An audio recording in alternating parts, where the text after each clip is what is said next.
Hello students, ये हमारा social studies का दूसरा इंट्रोडक्शन है जिसमें हम आज जियोग्राफी का फर्स्ट लेसन पढ़ेंगे। इसके पहले वाले क्लास में आपने पढ़ा कि सोशल स्टडीज़ क्या है, इसमें कौन कौन से सब्जेक्ट हम पढ़ते हैं क्लास 8 तक, और इनको पढ़ने से हमें क्या फ़ायदा होता है, ये क्यों हम पढ़ते हैं, ये सब हम पिछले क्लास में पढ़ चुके हैं।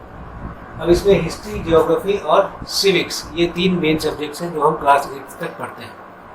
तो सबसे पहले हम आज स्टार्ट करेंगे ज्योग्राफी। ज्योग्राफी का हिंदी मीनिंग होता है भूगोल, भूगोल। जैसा हम सभी जानते हैं कि हमारा अर्थ गोल है, लेकिन ये गोल क्यों है, ये कहाँ पे है, इसका लोकेशन कहाँ है, क्यों है, कैसे है। अर्थ की तरह और भी कोई यूनिवर्स और भी कोई प्लैनेट है कि नहीं जहाँ पर लाइफ है, जहाँ पर हम जैसे लोग रहते हैं। ये सब चीज़ें जानने के लिए हमें जियोग्राफी पढ़ना होता है, भूगोल, जो हमें पूरे हमारे अर्थ के बारे में पूरी तरह से बताता है। अब पहले हम ये देखें कि हमारा अर्थ है क्या। तो our earth is a part of the solar system. Solar system का मतलब एक ऐसा सिस्टम जो कि सन के आसपास, सन के चारों तरफ रहता है। एक सन है, उसके चारों तरफ बहुत सारे प्लैनेट्स हैं, बहुत सारे मीटियोर्स हैं, बहुत सारे सैटेलाइट्स हैं। ये सब मिलके सोलर सिस्टम बनाते हैं। अब ये सोलर सिस्टम है क्या?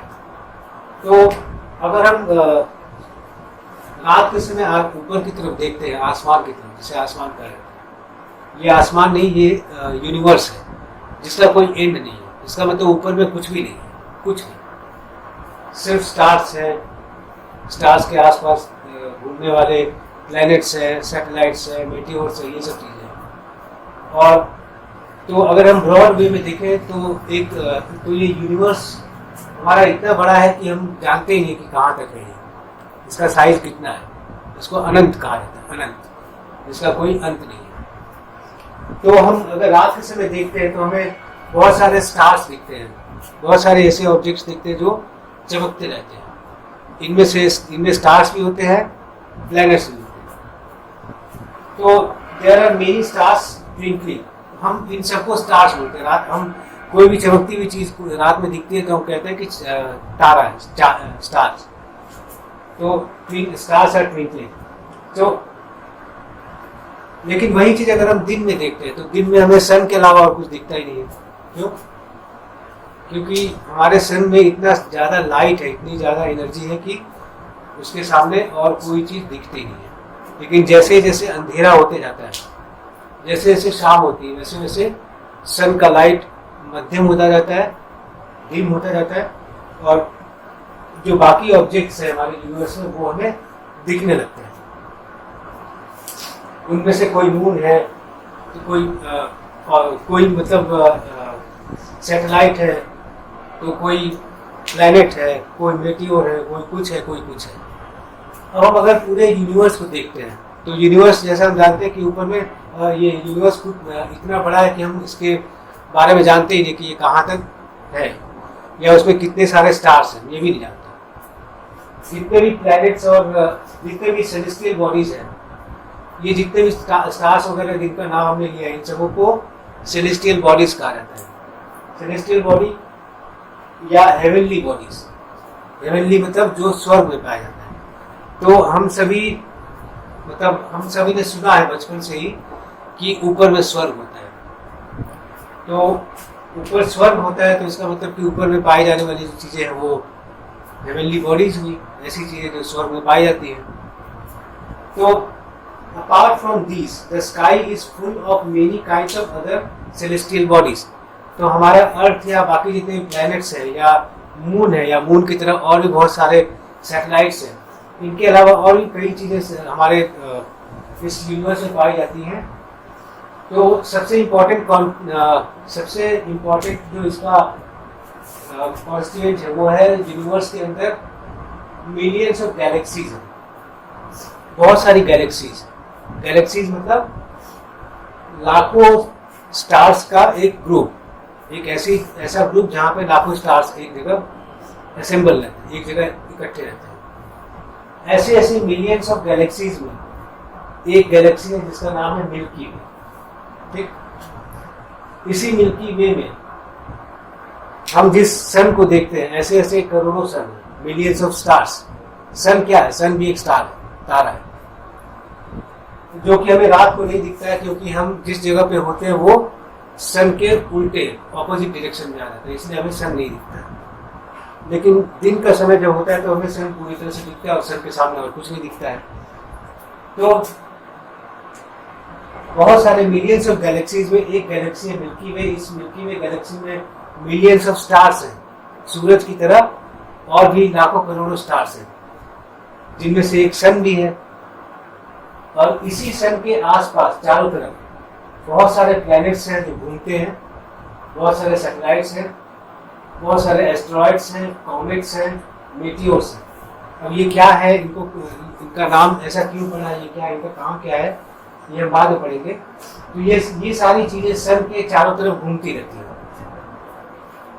चूंकि इनका केंद्र जो सेंट्रल पॉइंट होता है वो सन ही होता है। जैसे एक फ्लावर होता है, फूल, तो फ्लावर के चारों तरफ हम देखते हैं मधुमक्खी घूमती है। उसी तरह सन के चारों तरफ जितने प्लैनेट्स हैं, जितने सैटेलाइट्स हैं, जो भी है, वो सब घूमते रहते हैं। और इसी को हम सोलर सिस्टम कहते हैं, सौर परिवार। सूरज का अपना परिवार, जिसमें कि बहुत सारी चीजें हैं, सब ठीक है, सोलर सिस्टम। अब ये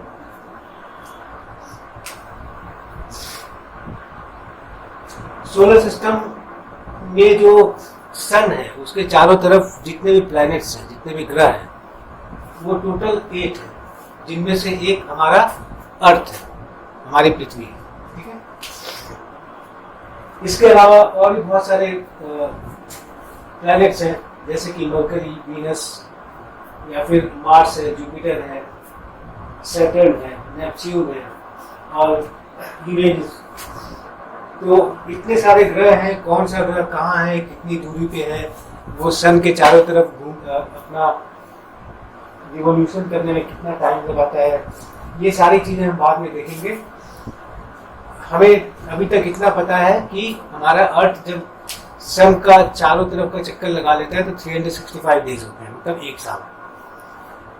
उसी तरह जब हमारा अर्थ जब स्पिन करता है, अपनी धुरी पे जब घूमता है, तो उसको घूमने में 24 आवर्स लगते हैं, एक दिन लगता है। तो दिन का बदलना या मौसम का बदलना या साल का बदलना, ये हमारे अर्थ के मूवमेंट के ऊपर डिपेंड करता है।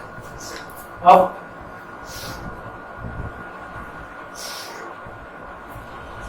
हमारे अर्थ से जो सन है, हमारे सन का जो साइज है, वो हमारे अर्थ से 13 लाख गुना बड़ा है, 13 lakhs। यानी हमारे अर्थ का जो साइज है, इसका 13 लाख गुना बड़ा सन का साइज है। और ये सन है क्या? ये एक स्टार है, जैसा हम सभी जानते हैं, स्टार। बाकी स्टार्स इतने बड़े हमें नहीं दिखते क्योंकि वो हमसे बहुत ज्यादा दूर रहते हैं, सन से भी ज्यादा दूर। सन चूंकि हमारा सबसे नियरेस्ट स्टार है, इसीलिए वो हमें इतना बड़ा, इतना गर्म और इतना चमकीला दिखता है। और उसी के लाइट को हम यूज करते हैं हमारे जीने के लिए, हमारे लाइफ के लिए। उसका लाइट और उसका इसमें से जो हीट आती है, वो दोनों हमारे लिए इम्पोर्टेंट है, क्योंकि अगर सनलाइट या सन की हीट नहीं मिलेगी तो अर्थ के ऊपर लाइफ पॉसिबल नहीं होगा, हमारा जीवन संभव नहीं होगा। तो the sun emits heat and light of its own। तो जितने भी स्टार्स हैं उनमें सन भी एक स्टार है। इन स्टार्स का ही अपना लाइट और अपना हीट होता है। बाकी जितने भी प्लैनेट्स, एस्ट्रॉइड्स वगैरह, जितने भी चीजें हैं या सैटेलाइट्स वगैरह, इनका अपना लाइट नहीं होता है। ये सब सन के लाइट को ही यूज करते हैं। ठीक है, अगर सन नहीं हो तो हमारे अर्थ के ऊपर अंधेरा ही अंधेरा होगा, लाइट रहेगी। इसीलिए जब हम सन से दूर चले जाते हैं, हम जहाँ पे रह रहे हैं, धरती के जिस कोने पे हैं, अगर वो प्लेस सन से दूर चला गया तो वहाँ रात हो जाती है। क्यों? क्योंकि सन की लाइट वहाँ तक पहुँच नहीं पाती है। तो हमारा अर्थ हमेशा घूमता रहता है। तो घूमते घूमते जो पोर्शन सन के सामने रहता है वहाँ पे दिन रहती है, जो पोर्शन सन के पीछे रहता है वहाँ पर रात रहती है। तो सन से हमें लाइट ही मिलता है, सन से हमें एनर्जी भी मिलती है। Without the sun's energy our earth would become cold and lifeless. तो हमारे सन के चारों तरफ जितने प्लैनेट्स हैं, इनमें अर्थ ही एक ऐसा प्लैनेट है जिसके ऊपर लाइफ है। क्यों लाइफ है, बाकी पे क्यों नहीं है? क्योंकि हमारा अर्थ सन से उतनी दूरी पर ही है जितनी दूरी पर उसे लाइट और हीट, जितने लाइट और जितने हीट की जरूरत है उतनी उसे मिल जाती है। अगर वो सन से थोड़ा नज़दीक होता, अपने पोजीशन से थोड़ा और, सन से जितनी दूरी अगर उससे नज़दीक होता है तो बहुत ज़्यादा गर्मी होती है, और दूर होता है तो बहुत ज़्यादा ठंड होती है। तो ये था हमारे अर्थ का पोजीशन। अब इसके बाद हम देखेंगे सैटेलाइट क्या होता है और बाकी चीज़ें क्या होती हैं, इसके बाद वाली क्लास में। ठीक है, तब तक के लिए।